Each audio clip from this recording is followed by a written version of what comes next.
suddenly he awoke. Now, mind you, as I reminded you before, Scrooge had never been a man of any imagination, or any imagination at all, in fact. And after what had occurred this evening, he was quite prepared for anything.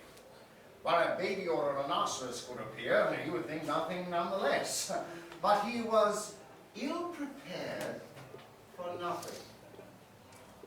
5 minutes passed, then 10, then a quarter of an hour, yet nothing transpired, until a ruddy light shone through the keyhole of the door to his study. Something compelled him to reach the door and open it.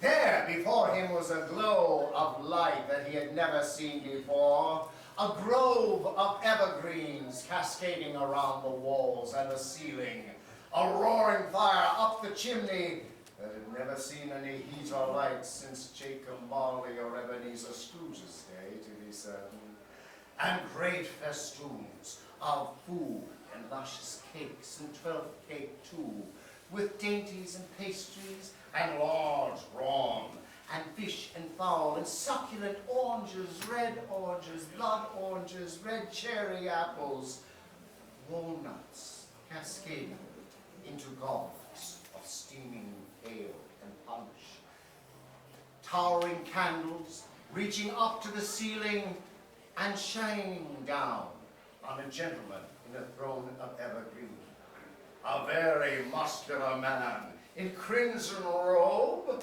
revealing long flowing hair and a sporting long flowing beard. Intertwined into his dark locks was holly.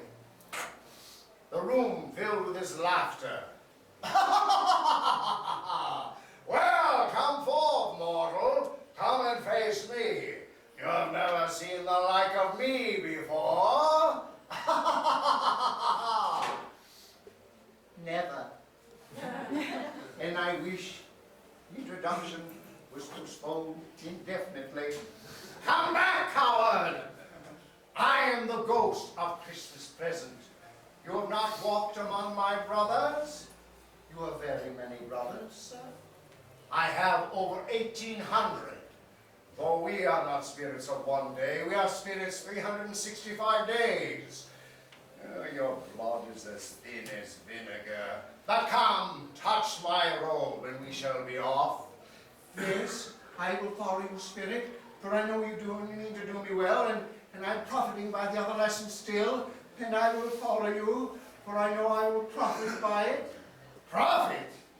Away they flew, over the snow, and the rain, and the sleet, cascading across the clouds as they went over London, into the harbour towns, until over the moors they heard the distant singing of miners in a small Welsh mine.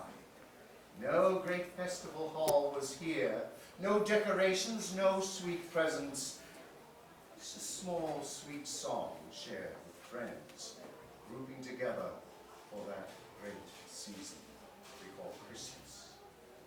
Away they flew again, but this time they went over into a poorer section of London, Camden Town, where they stopped at an old house, a hovel if it were, with pathetic little pieces of paper stuffed into the cracked windows. They came upon this house in Camden Town. What place is this? I know it not.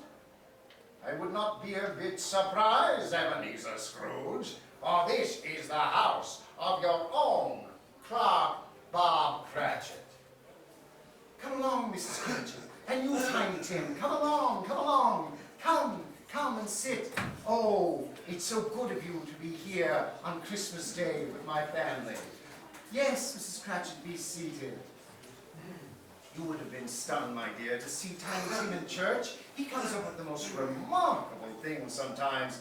You know, as we were walking out, he mentioned that he was glad that people saw him in church, that he was a cripple, just to remind them of who made lame beggars walk and blind men see. especially on this day. Quite a remarkable day, my Tim. Oh, Martha, Peter, come here. The feast is about to start. Well, we have the finest goose in all of London. Well, maybe not the biggest goose in all of London.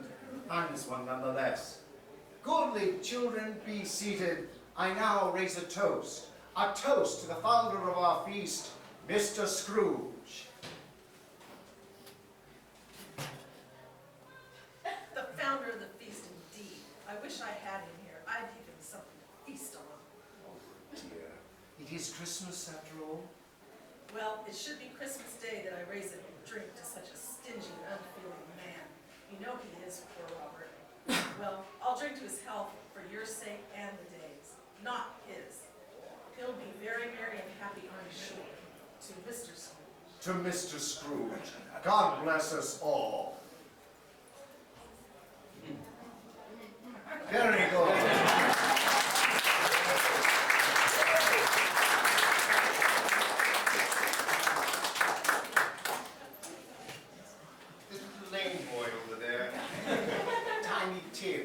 Tell me, Spirit, will he live? He seems so ill. Well, I look and see a vacant corner in the chimney corner with a crutch carefully preserved. If these shadows are not altered, the child will die. Oh no, Spirit. Say that he will be spared. Say that he will live. Say that Tiny Tim will live. Well, if these shadows are not unaltered, as I said, the child will die. And if he wishes to do so, then let him do it and help decrease the surplus population. Oh. No words to Holland. They traveled along another lonely road until they came to a cheerful house, but much brighter than the houses in Camden Town.